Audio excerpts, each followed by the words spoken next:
The distress call. The vast expanse of space had always held an air of mystery and wonder for humanity. Despite centuries of technological advancement and interstellar exploration, the sheer enormity of the cosmos continued to humble even the most seasoned space travelers.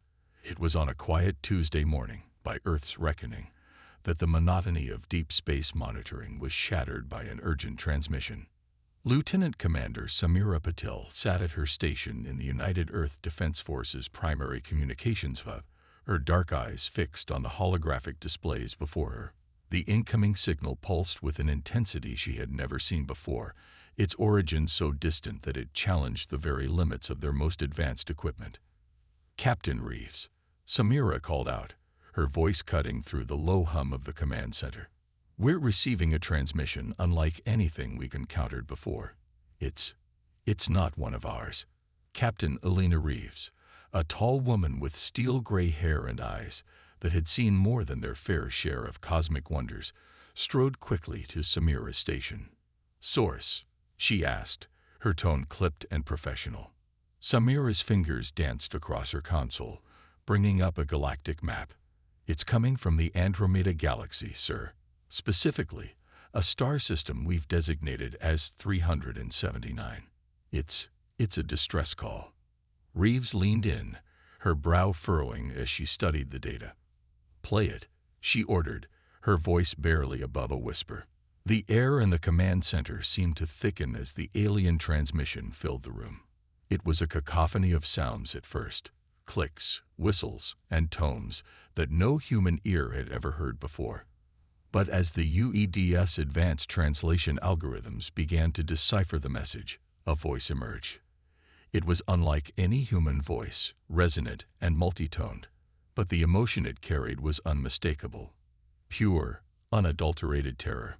To any sentient species capable of receiving this message, the voice began, the translation overlaying the alien sounds. "We, the Zalthori, face extinction. Our world, Zalthor Prime, is under attack by a merciless force we call the Void Reapers. They consume all in their path, stripped worlds of life and resources. We have no defenses capable of repelling them. Our people, billions of souls, face annihilation. We beg you, whoever you are, wherever you are, help us." The message repeated, cycling through what the UEDF systems identified as variations of the same plea in different linguistic structures, likely an attempt to breach any potential language barriers. Captain Reeves stood silent for a long moment, the weight of what they had just heard settling over the entire command center. She had joined the UEDF to explore, to push the boundaries of human knowledge and capability. Never in her wildest dreams had she imagined being the first to hear a cry for help from an alien civilization. "Authenticate," she finally said, her voice steady despite the turmoil of emotions beneath the surface. "I want every scrap of data we have on S-379 and these Zalthori, and get me a secure line to UEDF High Command. They need to hear this immediately." As the command center erupted into a flurry of activity, Samira couldn't help but feel a chill run down her spine. The universe had just become a much smaller and much more dangerous place. Across the solar system, on humanity's first extrasolar colony on Mars, Dr. Ileana Cortez was jolted awake by the insistent beeping of her comm unit. As the head of xenobiology at the Olympus Mons Research Center, she was accustomed to late-night calls about exciting discoveries. But the urgency in her assistant's voice told her this was something entirely different. "Dr. Cortez, you need to see this," the young researcher said, his holographic image flickering with static. "We've received a data packet from Earth. It's about first contact." Ileana's heart raced as she quickly dressed and made her way to the research center. The Martian night was cold and still, the red planet's thin atmosphere offering little protection against the chill of space. But as she entered the facility and saw the data streaming across the screens, she felt a heat rise within her, the fire of scientific discovery and the weight of monumental responsibility. The message from the Zalthori played again, and again as Ileana and her team pored over every scrap of information. The alien biology hinted at in the transmission was fascinating. A silicon-based life form that seemed to communicate through bioluminescence as well as sound. But it was the descriptions of the Void Reavers that truly chilled Ileana to her core. "They're like nothing we've ever theorized," she murmured, studying the grainy images that had accompanied the distress call. The Void Reapers appeared to be massive, organic ships, or perhaps creatures that were ships. Their dark, undulating forms seemed to absorb light itself, making them nearly invisible against the backdrop of space. As the Martian dawn broke, painting the sky in shades of pink and gold, Ileana found herself staring out the window of her office, lost in thought. Humanity had long debated whether they were alone in the universe. Now, in the span of a few hours, they had confirmation of not one, but two alien civilizations, one crying out for help, the other a terrifying force of destruction. Back on Earth, the highest levels of government and military leadership convened in emergency sessions. The United Nations Security Council, long since evolved into a true global governing body, met in its underground chambers beneath New Geneva. Secretary General Adebayo Okafor, a tall Nigerian woman with a commanding presence, addressed the assembly. "Ladies and gentlemen, we face a decision unlike any in human history. An alien civilization has reached out to us, begging for our help. We must decide, here and now, whether humanity will answer that call." The chamber erupted into heated debate. Some argued for caution, citing the risks of involving Earth in an interstellar conflict. Others passionately advocated for immediate action, arguing that it was humanity's moral duty to help the species in need. Admiral Zhao Chen, the grizzled veteran who commanded the UEDF's interstellar fleet, stood to speak. "We have the technology," he said, his voice gravelly but firm. "Our ships are faster, our weapons more advanced than ever before. But make no mistake, this would be no mere rescue mission. We would be committing to a war, one that could potentially follow us home." The debate raged for hours, with experts from every field weighing in. Ethicists grappled with the moral implications, strategists analyzed potential military scenarios, and scientists like Dr. Cortez, patched in from Mars, provided insights into the alien biology and technology they might encounter. As the arguments reached a fever pitch, a quiet voice cut through the chaos. Dr. Imani Okoro, Earth's leading expert in theoretical xenosociology, stood up. Though small in stature, her presence commanded attention. "We have spent centuries looking to the stars," she began, her voice soft but unwavering. "We have wondered if we were alone, if there was other life out there. Now we know, and in their darkest hour, that life is called out to us. If we turn our backs now, what does that say about humanity? Are we to be a species that cowers in the face of cosmic horrors, or one that stands up for life, wherever it may be found?" A hush fell over the chamber as Dr. Okoro's words sank in. Secretary General Okafor nodded slowly, then turned to face the assembly. "We have heard all sides," she said. "Now we must decide. All those in favor of mounting a rescue mission to Zalthor Prime, raise your hands." One by one, hands began to rise. It wasn't unanimous, but it was a clear majority. Okafor's voice rang out, firm and resolute. "Then it is decided. Humanity will answer the call. May whatever gods there be have mercy on our souls."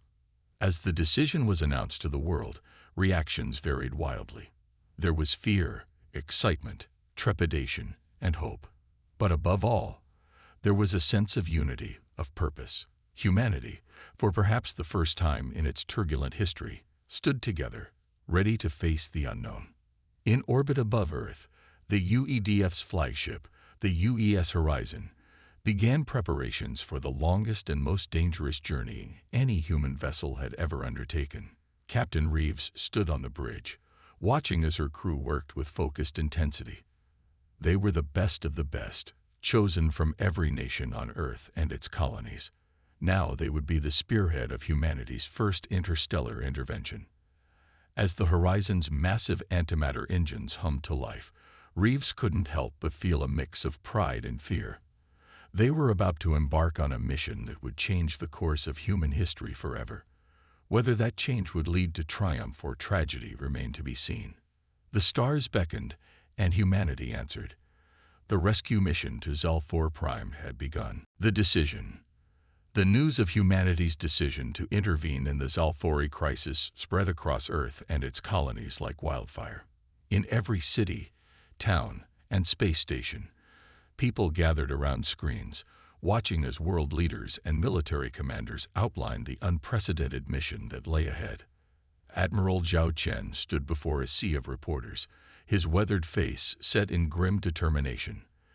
The United Earth Defense Force is mobilizing for what will be the longest and most perilous journey in human history, he announced, his voice steady despite the weight of responsibility on his shoulders. We do not take this lightly.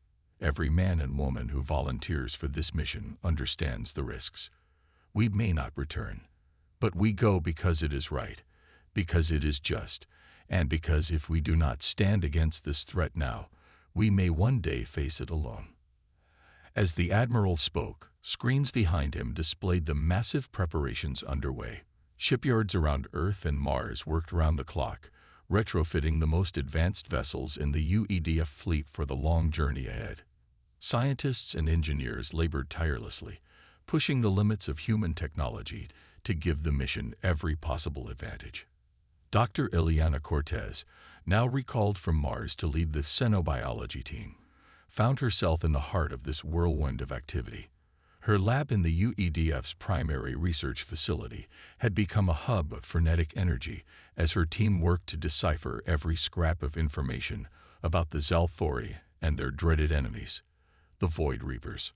We're dealing with life forms completely unlike anything we've ever encountered, Ileana explained to a group of wide-eyed junior researchers. The Zalthori appear to be silicon-based, with a biology that defies many of our preconceptions about life. And the Void Reapers. She paused, her expression darkening. There's something else entirely. We're not even sure if they're truly alive in any sense we understand. As she spoke, holographic displays flickered around them, showing the strange, undulating forms of the Void Reapers. Their ship bodies seemed to bend light around them, making them nearly invisible against the backdrop of space. It was a chilling sight, one that haunted the dreams of many working on the project. Meanwhile, in the cavernous assembly hall of the United Nations, Secretary General Adebayo Okafor addressed the global community. We stand at a crossroads, she declared, her voice ringing with conviction. For centuries, humanity has looked to the stars and wondered if we were alone. Now we know we are not, and our first act as a member of the galactic community will be one of courage, compassion, and unity. As she spoke, the faces of people from every corner of the globe were broadcast alongside her. There were tears, looks of determination, fear, and hope. It was a moment that transcended national boundaries and old rivalries. For perhaps the first time in history, humanity stood truly united. But unity did not mean unanimity. Even as preparations for the mission continued at a breakneck pace, voices of dissent rose from various quarters. Professor Emmanuel Roux, a renowned political scientist, argued passionately against the intervention. We are risking everything. Our fleet, our best and brightest, perhaps even the safety of Earth itself, on a conflict we barely understand, he warned during a heated debate on global news networks. How can we be sure this distress call is even genuine? What if it's a trap, designed to lure us into a war we cannot win? His opponents, led by Dr. Emmanuel Coro, countered with equal fervor. If we turn our backs on those in need, we betray the very ideals that have driven human progress, she retorted. Yes, there are risks. But the greater risk is becoming a species that cowers in fear rather than standing up for what is right. The debate raged on every continent, in every language. It was a philosophical and ethical quandary, unlike any humanity have faced before. Were they truly ready to step onto the galactic stage? And if they did, what would it cost them? In orbit above Earth, aboard the UES Horizon, Captain Alina Reeves grappled with these questions on a more personal level. As she walked the corridors of her ship, overseeing the frantic preparations, she couldn't help but feel the weight of history on her shoulders. "Captain on deck," a young ensign called out as Reeves entered the bridge. The bustle of activity paused for a moment as the crew snapped to attention. "As you were," Reeves said, her voice calm despite the storm of emotions within her. She approached the main view screen, currently displaying a real-time map of the planned route to the Andromeda Galaxy. It was a journey that would push the limits of their most advanced propulsion systems, a voyage measured not in light years, but in millions of light years. Lieutenant Commander Samira Patil approached, datapad in hand. "Final checks on the long-range communications array are complete, Captain," she reported. "We'll be able to maintain contact with Earth for the first leg of the journey, but after that," her voice trailed off, the implications clear. Reeves nodded, her eyes still fixed on the star map. "We'll be on our own," she finished, "the first humans to leave the Milky Way, venturing into the true unknown." She turned to face Samira, seeing her own mix of excitement and trepidation mirrored in the younger officer's eyes. "Are you ready for this, Commander?" Samira straightened, her chin lifting slightly. "As ready as I'll ever be, Captain. It's why I joined the UEDF, to push the boundaries, to make a difference." A small smile tugged at the corner of Reeves' lips. "Well said. I think we're all feeling a mix of terror and exhilaration right now. But remember this, every person on this ship volunteered. We're the best humanity has to offer, and we carry with us the hopes and dreams of our entire species." As if to underscore her words, an alert chimed softly. "Captain," the ship's AI announced, its androgynous voice calm and clear, "we're receiving a transmission from UEDF Command. Admiral Chen requests your presence for a final briefing." Reeves took a deep breath, squaring her shoulders. "Patch it through to my ready room," she ordered. "Commander Patel, you have the bridge." In her private office, Reeves faced the holographic image of Admiral Chen. The old warrior's face was etched with lines of worry, but his eyes burned with determination. "Captain Reeves," he began without preamble, "the final go/no-go decision has been made. The mission is a go. Your orders are to proceed to the Andromeda Galaxy, make contact with the Zalfori, and render all possible assistance against the Void Reaper threat." Reeves nodded, her heart racing despite her outward calm. "Understood, Admiral. And if the threat proves to be beyond our capabilities?" Chen's expression hardened. "Then you are to gather all possible intelligence and return to Earth with all due haste. We cannot risk the entire fleet if the situation is truly hopeless." He paused, his voice softening slightly. "Alina, you'll be beyond any hope of reinforcement or rescue. The fate of this mission, perhaps the fate of 2 galaxies, rests in your hands. Are you prepared for that responsibility?" For a moment, Reeves allowed herself to feel the full weight of what lay ahead. The lives of her crew, the hopes of humanity, the very existence of an alien civilization. All of it now rested on her shoulders. But then she straightened, meeting the Admiral's gaze with unwavering resolve. "I am, sir. We all are. The Horizon and her crew will not fail." Chen nodded, a glimmer of pride in his eyes. "Then go, Captain. Go with the hopes and prayers of all humanity. Show the galaxy what we're made of." As the transmission ended, Reeves took a moment to center herself. Then, with purposeful strides, she returned to the bridge. "All hands," she called out, her voice carrying to every corner of the massive ship, "prepare for departure. We have our orders. We're going to save a civilization, and perhaps change the course of galactic history." A cheer went up from the crew, a sound of nervous excitement and firm resolve. As Reeves took her place in the command chair, she felt a surge of pride in her people. They were afraid, yes, but they were ready. Ready to face the unknown, ready to fight if necessary, ready to show the universe what humanity was capable of. "Helm," she ordered, her voice steady and clear.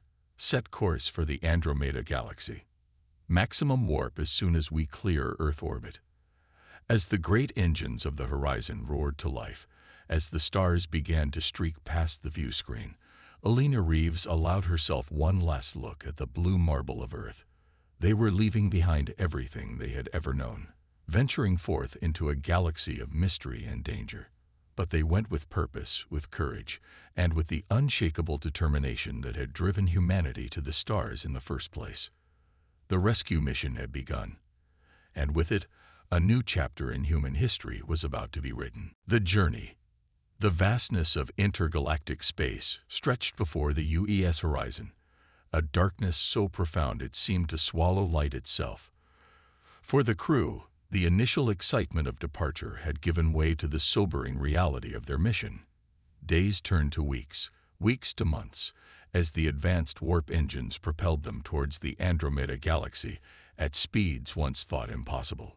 Captain Alina Reeves stood at the viewport in her ready room, her reflection ghostly against the backdrop of streaking stars. The weight of command hung heavy on her shoulders, but her resolve remained unshaken. A soft chime broke her reverie. "Enter," she called, turning to face the door. Dr. Ileana Cortez stepped inside, her usual lab coat replaced by the standard UEDF uniform. "Captain," she greeted, her voice tinged with excitement and a hint of trepidation. "We've made a breakthrough in our analysis of the Zalthori biological data."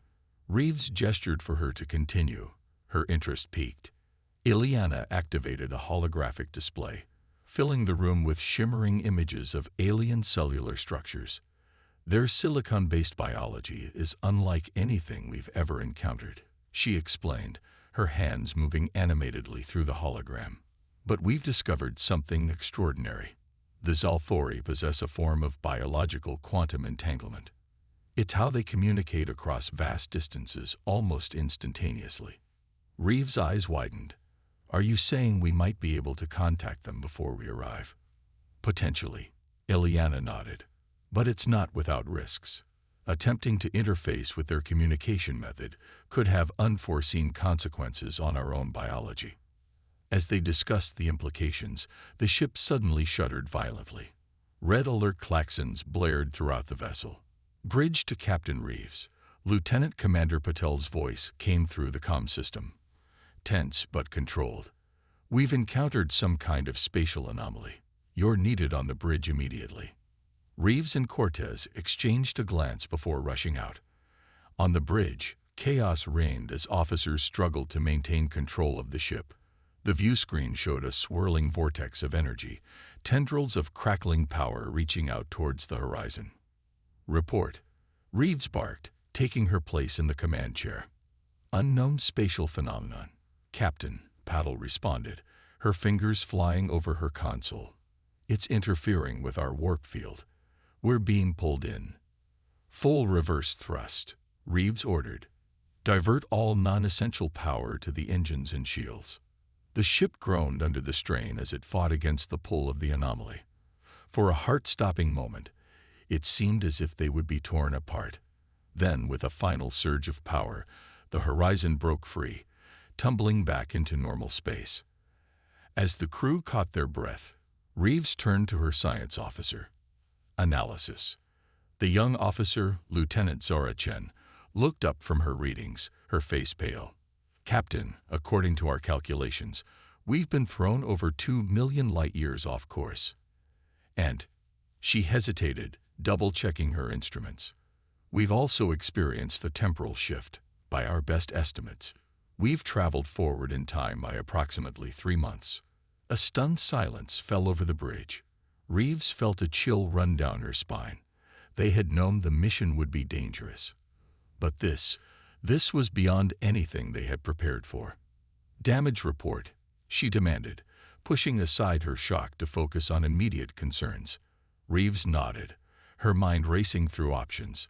"Begin repairs immediately. Dr. Cortez, I need you to work with Lieutenant Chen to determine exactly where and when we are. Commander Patel, try to re-establish contact with Earth." As the crew sprang into action, Reeves couldn't shake a growing sense of dread. They were now even further from home, with no way to call for help. And somewhere out there, the Zalthori were still fighting for their survival against the Void Reapers. Days passed as the Horizon underwent repairs. The crew worked tirelessly, their determination fueled by the knowledge of what was at stake.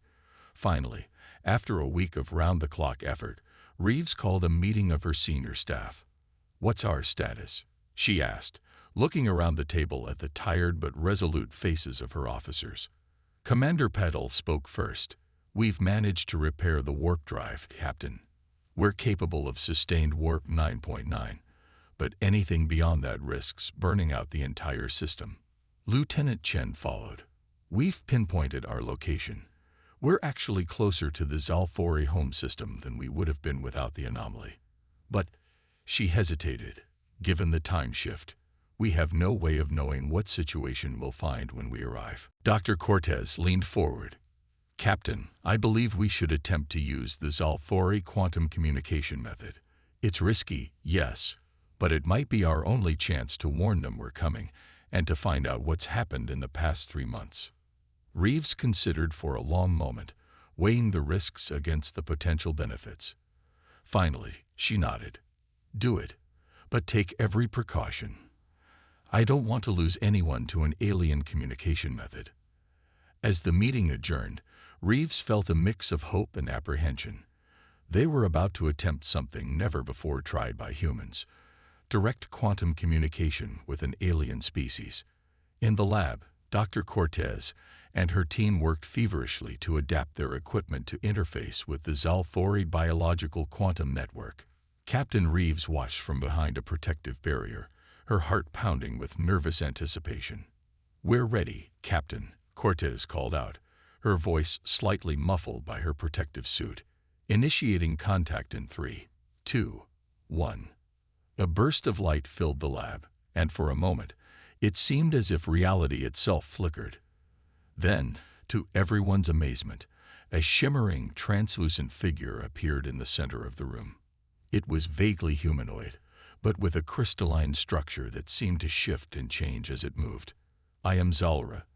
The being spoke, its voice a harmony of tones that seemed to resonate within their very minds. You are the ones who answer our call." Reeves stepped forward, her voice steady despite her awe. "I am Captain Alina Reeves of the United Earth Defense Force. We received your distress signal and have come to offer our aid." The Zalthori's form shimmered with what seemed to be a mix of relief and despair. "You have come far, humans of Earth. But I fear you may be too late. The Void Reapers have overrun much of our territory. Our last strongholds are under siege." The being's form flickered, as if struggling to maintain the connection. "We are on the brink of extinction." As the implications of Zalra's words sank in, Reeves felt a surge of determination. They had come too far, risked too much, to give up now. "Send us your coordinates," she said, her voice ringing with resolve. "We may be few, but we are powerful. The Horizon and her crew stand ready to join your fight." Zalra's form stabilized, a pulse of light emanating from its core. "You would still stand with us, knowing the odds. Truly, your species is as noble as it is brave. We will transmit all the data we have on the Void Reapers. But be warned, humans of Earth, the enemy you face is unlike anything you have ever encountered." As the transmission ended and Zalra's form faded away, a heavy silence fell over the lab. The crew of the Horizon had embarked on a rescue mission. Now, they found themselves on the brink of an interstellar war. Reeves turned to her crew, seeing the mix of fear and determination in their eyes. "You all heard," she said, her voice steady. "The situation is worse than we anticipated. But we made a promise. To Earth, to ourselves, and now to the Zalthori. We will not abandon them." She straightened, her posture radiating confidence and strength. "Prepare the ship for battle. We're about to show these Void Reapers that humanity is a force to be reckoned with." As the crew rushed to their stations, Reeves allowed herself one last moment of reflection. They had traveled millions of light years, faced dangers beyond imagination, and now stood as the last hope for an alien civilization. Whatever came next, she knew that the true test of humanity's courage and resolve was about to begin. The journey was over. The battle for the fate of two galaxies was about to commence. The battle. The UES Horizon dropped out of warp on the outskirts of the Zalthori home system, and the scene that greeted them was one of devastation beyond imagination. The once vibrant worlds of the Zalthori lay in ruins, their crystalline cities shattered, their orbital defenses reduced to drifting debris. Captain Reeves stood on the bridge, her face a mask of determination, as she surveyed the tactical hologram. "Status report," she demanded, her voice cutting through the tense silence. Lieutenant Chen's fingers danced across her console. "Multiple Void Reaper vessels detected, Captain. They're massive. Each one is easily twice the size of the Horizon." Commander Patil interjected, her voice tight with controlled fear. "Captain, we're detecting a small group of Zalthori ships. They're under heavy attack from the Reapers." Reeves nodded, her decision made in an instant. "Battle stations. All hands.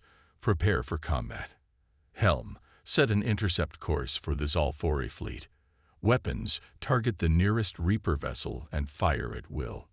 The Horizon surged forward, its advanced weaponry blazing to life. Streams of quantum torpedoes and phased energy beams lanced out, striking the nearest Void Reaper ship. The effect was immediate and shocking. Where the Zalthori weapons had seemed to barely scratch the Reapers, the human weapons tore through their defenses.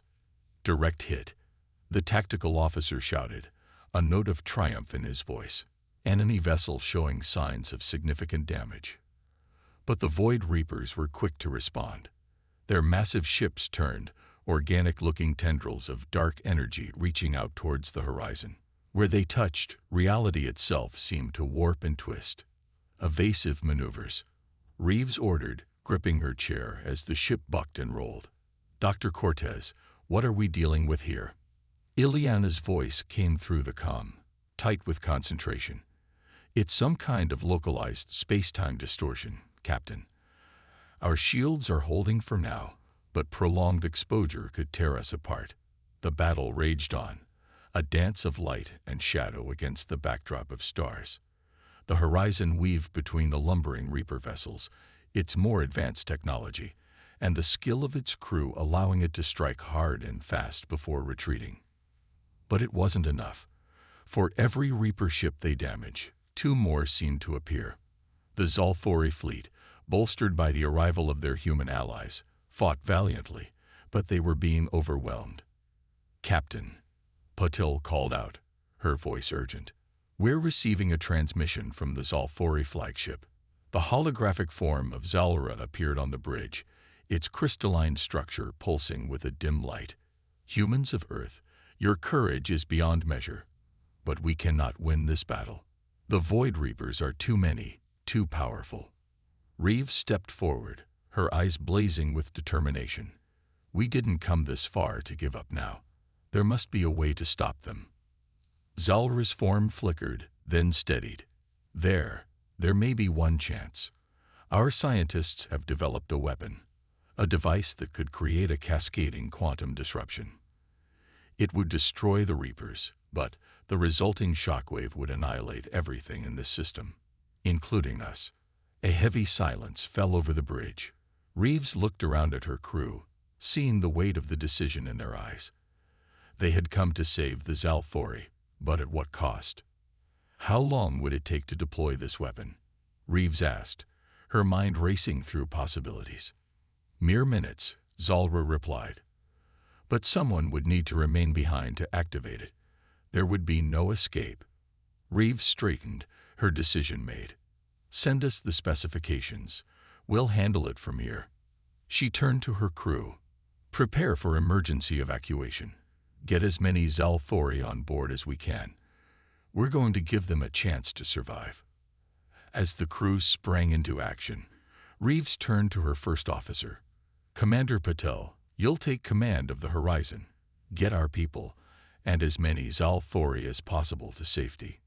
Patel's eyes widened in realization. Captain, no, you can't mean to. That's an order, Commander. Reeves cut her off, her voice firm but kind. Someone has to stay behind to trigger the device. It should be me. As the evacuation began, escape pods streaking away from the battling fleets, Reeves stood alone on the bridge of the horizon. The Zalthori weapon was armed, its countdown ticking away the final moments. She watched as her ship, now under Patel's command, disappeared into warp with its precious cargo of human and Zalthori refugees. The Void Reapers, sensing victory, closed in around her. With a deep breath, Captain Alina Reeves pressed the activation switch. For Earth, she whispered. For the Zalthori. For life itself. A blinding light engulfed the system. And then, silence. Part 5. The Aftermath. Months later, on Earth, a solemn ceremony was held to honor the crew of the UES Horizon. The surviving members stood in crisp formation, their faces a mixture of pride and sorrow. Besides them stood a group of Zalthori, their crystalline forms shimmering in the sunlight, the first alien species to set foot on Earth. Admiral Zhao Chen approached the podium, his weathered face etched with lines of grief and pride. Today, we gather to remember the bravest of the brave, he began, his voice carrying across the hushed crowd. Captain Alina Reeves and those who gave their lives in the battle against the Void Reapers didn't just save an alien species, they saved us all. He gestured to the Zalthori delegation. Our new allies have confirmed what we long suspected. The Void Reapers were a threat not just to the Andromeda galaxy, but to all life in the universe. In stopping them, humanity has taken its place as a guardian of peace among the stars. As the Admiral spoke, Dr. Ileana Cortez stood with the other survivors, her mind racing with the implications of what they had discovered. The Zalthori's quantum communication technology, combined with human ingenuity, was already revolutionizing science and exploration. The boundaries between galaxies no longer seemed so vast. Commander, now Captain. Samira Patel stepped forward to accept a Medal of Honor on behalf of her fallen comrades. As she did, she caught sight of a familiar face in the crowd, Professor Emmanuel Roux, the political scientist who had argued against the mission. His expression was one of humbled awe. The ceremony concluded with a moment of silence, broken by the thunderous roar of starships flying overhead in formation.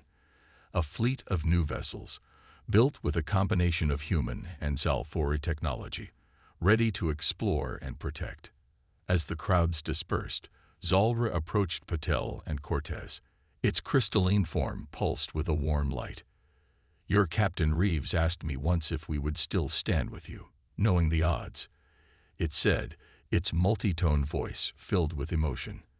Now we ask you the same. Will humanity stand with us, as we rebuild, as we explore, as we face whatever new challenges the universe may bring? Patel and Cortez exchanged a glance, then turned back to Zalra with determined smiles. Always, they said in unison.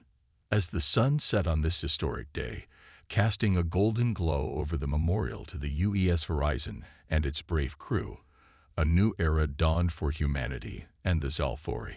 Together, they looked to the stars not with fear, but with hope and wonder. The rescue mission that had started with a desperate plea for help had ended in salvation, sacrifice, and the birth of an interstellar alliance. And somewhere, in the vast expanse of space, the legacy of Alina Reeves and her crew lived on, a testament to the indomitable spirit of those who dare to answer when the universe calls for the bravest to take the risk for rescue.